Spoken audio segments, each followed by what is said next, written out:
नमस्कार, मैं हूं आपके साथ शिवानी कौर। आप देख रहे हैं हमारा स्पेशल हेल्थ कार्यक्रम। प्रेगनेंसी के दौरान महिलाओं को किस प्रकार के आहार लेने चाहिए। महिलाएं जब गर्भवती होती है तो कई प्रकार की परेशानियों का सामना भी करती है, लेकिन क्या प्रेगनेंसी में हमें अपनी डाइट का खास ख्याल रखना चाहिए। आज इसी विषय पर हमारे साथ है महिला स्पेशलिस्ट चिकित्सक डॉक्टर रजनी गुप्ता, जिनसे हम जानेंगे कि प्रेगनेंसी के दौरान महिलाओं को किस प्रकार की डाइट लेनी चाहिए। नमस्कार डॉक्टर रजनी, स्वागत है आपका स्पेशल हेल्थ कार्यक्रम में। डॉक्टर रजनी, प्रेगनेंसी में महिलाओं को डाइट किस प्रकार लेनी चाहिए। डाइट हर कोई महिला जब प्रेग्नेंट होती है तो एक तो उनके बॉडी के जैसे जैसे ग्रोथ लेता है बच्चा, रिक्वायरमेंट बढ़ती जाती है और हर कोई महिला जो है वो अपनी प्रेगनेंसी को एक अच्छी प्रेगनेंसी में सुखायु की तरह जीना चाहती है, उसको एंजॉय करना चाहती है। उसके लिए आयुर्वेदा में बहुत सारी ऐसी चीज़ें दी हैं जैसे इसको हम गर्भ संस्कार भी बोलते हैं, और यहाँ पे कुछ गवर्नमेंट की रिसर्चेज भी हुई हैं ड्यूरिंग गर्भ संस्कार, जिससे अगर आप प्रेग्नेंट हो रहे हो और आपकी जो पेट में बच्चा पल रहा है, जैसा आप अन्न लोगे वैसा ही उस बच्चे को वो अन्न मिलेगा। उसमें कुकिंग प्रिपरेशन सब चीज़ों पे हमें ध्यान रखना पड़ता है। जब आप खाना बनाते हो तो आप किस तरह से उसको प्रिपेयर कर रहे हो, कौन कौन से इंग्रेडिएंट उसमें चूज़ कर रहे हो। सो आयुर्वेदा में जो हम पेशेंट्स को ड्यूरिंग प्रेगनेंसी जो डाइट देते हैं, इसको हम 3 भागों में डिवाइड करते हैं। फर्स्ट 3 मंथ्स में, first trimester, second trimester and third trimester में। बिकॉज जो इनिशियली लेवल रहता है उसमें ग्रोथ बच्चे की स्लो होती है। According to Ayurveda first month में कलकम जायते, सिर्फ एक जाइगोट बनता है। सेकेंड मंथ में पिंड पेशी बनना, डिफरेंट ऑर्गन्स बनना स्टार्ट होते हैं। और थर्ड मंथ में जब आता है तो रक्त का डेवलपमेंट होता है। फोर्थ मंथ में से मांस बनता है। 6 मंथ्स में आके ब्रेन का डेवलपमेंट होता है। 7 मंथ्स में कंप्लीट बेबी डेवलप होने लग पड़ता है। और 8th मंथ में उसकी जो मस्कुलेचर होता है वो बढ़ना होता है, वेट बढ़ना होता है। तो जैसे जैसे मंथ वाइज डेवलपमेंट होती है बेबीज़ की, उसके अकॉर्डिंगली डाइट को फीमेल पेशेंट्स को लेना चाहिए। हम जैसे स्टार्टिंग जो आचार्य सुश्रुत में, आचार्य हारित में या चरक संहिता में जो मेंशन किया गया है, मासानुमासिक डाइट एवरी मंथ के अनुसार कौन सी डाइट को लेना चाहिए, इसके लिए हम प्रॉपर एक डाइट चार्ट पेशेंट को बना के देते हैं कि आपको उसकी पहले प्रकृति देख के पेशेंट की, उसकी वात पित्त कफ कौन सी प्रकृति है। पित्त प्रकृति वालों को ठंडी चीज़ों का ज़्यादा सेवन करवाया जाता है। वात प्रकृति वालों को स्नेहन का ज़्यादा डाइट में स्नेहन वाली चीज़ें जो है वो ज़्यादा दी जाती है। इसी तरह अगर किसी फीमेल का कफ प्रकृति है तो उसके कफ को कम करने की डाइट हम मैनेज करते हैं। ऐसे नॉर्मली हम देखते हैं तो दूध जो है वो सभी आचार्य ने, सभी बुक्स में मेंशन किया गया है, इसको बेस्ट डाइट माना गया है। मिल्क हर फीमेल को थ्रू आउट द प्रेगनेंसी लेना चाहिए, बट इसका प्रिपरेशन जो है वो अलग रहेगा। किसी को खीर की फॉर्म में लेना है, किसी को इसमें मखाने डाल के लेना है, क्योंकि मखाने जो है वो रिच ऑफ कैल्शियम सप्लीमेंट की तरह काम करते हैं। ड्यूरिंग प्रेगनेंसी आपको आयरन और कैल्शियम की रिक्वायरमेंट्स बढ़ती है। और जैसे ही हम थर्ड मंथ की बात करते हैं तो उस टाइम हम आयुर्वेदा में मेंशन किया गया कि षष्टिक शाली जो ब्राउन राइस होते हैं 60 डेज की जिसकी फसल्स होती है, उसका सेवन जो है वो ज़्यादा मात्रा में करना चाहिए। इसके बाद जब 6 मंथ्स पे ब्रेन का डेवलपमेंट होने लगता है, बुद्धि, तो बुद्धि के विकास के लिए हमें ब्राह्मी घृत, ब्राह्मी वटी या शतावरी, अश्वगंधा ब्राह्मी, इस तरह की चीज़ों का सेवन करना चाहिए। इसके लिए स्पेसिफिक पाउडर्स भी आते हैं, उसको भी दूध में मिक्स करके लिया जा सकता है, जो बच्चे के ग्रोथ के लिए और मदर के लिए दोनों ही इम्पॉर्टेंट है। जिसे हम देखते हैं कि कुछ फीमेल्स जो है वो सिंथेटिक फॉर्म में प्रोटीन्स पाउडर जो है वो लेती हैं। देखिए, अगर आप अपनी डाइट में ही रेगुलर प्रोटीन्स को ले रही हैं, जैसे स्प्राउट्स हैं, उसका एक बाउल आप स्प्राउट्स ले रही हैं, तो उसके लिए प्रॉपर हम एक डाइट चार्ट बना के देते हैं पेशेंट को। मॉर्निंग में उसको स्प्राउट्स दे दिया तो लंच में उसके डाइट में कितना कार्बोहाइड्रेट जाना चाहिए।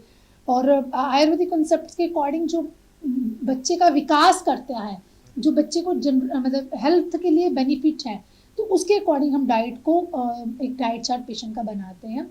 8th मंथ में जैसे मेंशन किया गया है कि बस्तीज लेनी चाहिए। अगर आप नॉर्मल डिलीवरीज की तरफ जाना चाहते हो तो 8वें महीने में आपको पंचकर्म के माध्यम से बस्तीज दी जाती हैं, जिससे एक तो नॉर्मल लेवल की तरफ जाता है पेशेंट। दूसरा, पेन जो है वो कम होना शुरू होता है, वात जो है वो शमनावस्था में आता है। सो 8वें महीने जो हम ऑयल की बस्ती भी देते हैं, कषायम की बस्ती भी देते हैं।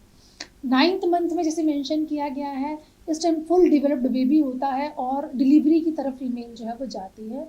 सो 9 मंथ्स की जो डाइट रहती है, इसमें कुछ कषायास को ऐड किया जाता है, अजवाइन को ऐड किया जाता है, मेथी दाना, सौंफ, इन सब चीज़ों को ऐड किया जाता है ताकि आपको एक तो पेन कम हो, स्पाज़म आपका कम हो और बॉडी में स्ट्रेंथनिंग मिले। सो अगर आप प्रेग्नेंट हो तो आयुर्वेदिक डाइट्स अगर आप फॉलो करना चाहते हो तो उसके लिए आपको षष्टिक शाली को इंड्यूस करना है अपनी डाइट में, मिल्क को लेना है और इसको बनाने के अलग अलग प्रोसीजर्स रहते हैं, उन प्रोसीजर्स को समझना है। क्योंकि आयुर्वेदा में हम मंड, पेया, विलेपी, अकृत्युष, कृत्युष इस तरह के कुछ प्रेपरेशन बनाते हैं। सिंपल फॉर्म में मैं आपको बताऊँ, अगर आप खिचड़ी भी बना रहे हो तो आपने कितना पानी लेना है और कितनी उसमें डाइट को इंड्यूस करना है, तो उसके लिए आयुर्वेदा में सब चीज़ें बताई जाती हैं। आप इसका डाइट चार्ट किसी भी आयुर्वेदिक डॉक्टर से ले सकते हो। इवन संध्या मेडिसिटी में भी हम मासानुमासिक वृद्धि के लिए काम कर रहे हैं और पेशेंट जो प्रेग्नेंट है उनको पर 3 मंथ्स की डाइट दी जाती है।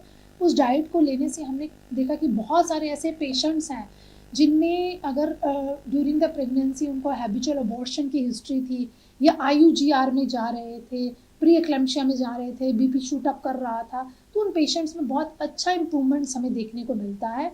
क्योंकि जो हम डाइट मैनेज करते हैं इसमें पेशेंट को बैलेंस्ड डाइट दी जाती है जो उसके बेबी की ग्रोथ पे डेवलप करता है, डेवलपमेंट में हेल्प करता है। सो हम सॉल्ट को भी रिस्ट्रिक्ट करते हैं, कार्बोहाइड्रेट्स को भी बैलेंस करके देते हैं, तो जिससे पेशेंट्स को होने वाली कॉम्प्लिकेशंस को हम रिकवर कर सकते हैं। उसमें डाइट को डिफरेंट कर दिया जाता है और उसमें मधुर द्रव्यास को हम कम देते हैं। इवनली जैसे नॉर्मल डाइट हमने देनी है तो मधुर गणा के द्रव्य जैसे शतावरी है, गोक्षुर है, पुनर्नवा, इन चीज़ों को डाइट में ऐड ऑन किया जाता है। इसके साथ गर्भा प्लस की टैबलेट्स आती हैं या through out the pregnancies female जो है कुछ सप्लीमेंट्स ले सकती हैं जो उसकी बॉडी को हेल्प करता है मेंटेनेंस करने के लिए। डॉक्टर रजनी जी, संध्या मेडिसिटी में प्रेग्नेंट महिलाओं को किस प्रकार का डाइट दिया जाता है और कुछ ऐसी दवाइयां हैं जो आयुर्वेदिक तरीके से वो उसका ग्रहण कर सके? संध्या मेडिसिटी में हम पेशेंट का एनालिसिस करते हैं, उसके दोषास को देखते हैं, उसके बाद प्रॉपर एक डाइट चार्ट उसको देते हैं। 3 महीने का ये डाइट चार्ट पेशेंट को दिया जाता है। उसको कोई कॉम्प्लिकेशंस है, प्री एक्लेम्पशिया में जा रहा है पेशेंट या उसको BP शूट अप कर रहा है या फिर उसका डायबिटीज़ है, ऑलरेडी हिस्ट्री है थायराइड्स की, तो उसमें पेशेंट की डाइट्स को चेंज किया जाता है। इसके साथ कुछ हमारे सप्लीमेंट्स रहते हैं, कुछ मेडिसिन्स रहती हैं, गर्भा प्लस की रहती है, गर्भा केयर रहता है। सो गर्भा केयर की medicine through out the pregnancy female ले सकती है, ये सेफ़ है। आयुर्वेद में गर्भपाल रस के बारे में भी व्याख्यान दिया गया है जो क्लासिकल मेडिसिन्स हैं और हज़ारों सालों से ये मेडिसिन प्रैक्टिस की जाती है। इसकी 2 टैबलेट अगर पेशेंट सुबह शाम लेता है तो उसको प्रेगनेंसी में होने वाली कॉम्प्लिकेशन से बचाया जा सकता है, उसके बच्चे को IUGR में जाने से बचाया जा सकता है। हमारे स्पेशल हेल्थ कार्यक्रम के माध्यम से आप पूरी स्वस्थ रहने की जानकारी प्राप्त करते रहते हैं और डॉक्टर रजनी हमेशा बताती हैं कि किस प्रकार आयुर्वेदा के माध्यम से अपने आप को स्वस्थ रखा जाए।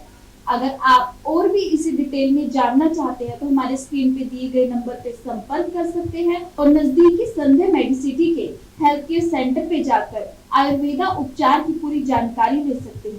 ताज़ा तरीन खबरों को जानने के लिए अभी टाइप करें दिव्य दिल्ली न्यूज़। नीचे दिए गए सब्सक्राइब बटन को दबाएं और नोटिफिकेशन के लिए दिए गए बेल आइकन को क्लिक करें। हमारे वीडियोस को लाइक, शेयर और कमेंट करना ना भूलें।